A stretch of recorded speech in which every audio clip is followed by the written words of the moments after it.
Day 15 of exploring AWS services. ఈ వీడియోలో మనము ఈవెంట్ బ్రిడ్జ్ సర్వీస్ అంటే ఏంటో డిస్కస్ చేస్తాము. ఈవెంట్ బ్రిడ్జ్ సర్వీస్ని మనం ప్రైమరీగా 2 పర్పసెస్ కోసం యూజ్ చేస్తాము.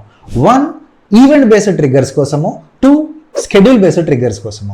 ఈవెంట్ బేస్డ్ ట్రిగ్గర్స్ అంటే ఏంటి అని చెప్పానంటే, మనకి ఏదో ఒక సర్వీస్ పైన ఏదో ఒక ఈవెంట్ అయినప్పుడు ఇంకో సర్వీస్ని ఇన్వోక్ చేయడం కోసము. ఫర్ ఎగ్జాంపుల్, మనకు ఒక ఇంపార్టెంట్ EC2 ఇన్స్టాన్స్ ఉంది, అది సడన్గా స్టాప్ అయినప్పుడు మనకి నోటిఫికేషన్ కావాలి అని చెప్పానంటే, ఈ ఈవెంట్ బ్రిడ్జ్ సర్వీస్ యూజ్ చేసి ఇన్స్టాంట్ స్టేట్ చేంజ్ నోటిఫికేషన్ని మానిటర్ చేస్తూ ఒక SNS టాపిక్ యూజ్ చేసి మనం అలర్ట్ కాన్ఫిగర్ చేసుకోవచ్చు.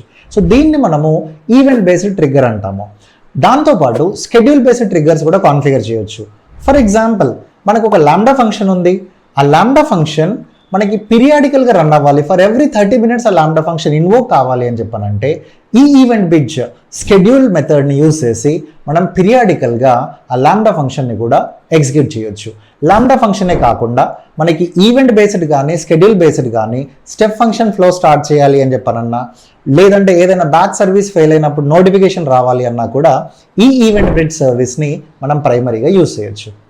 ఇలాంటి మరెన్నో వీడియోల కోసము ప్లీజ్ ఫాలో అస్.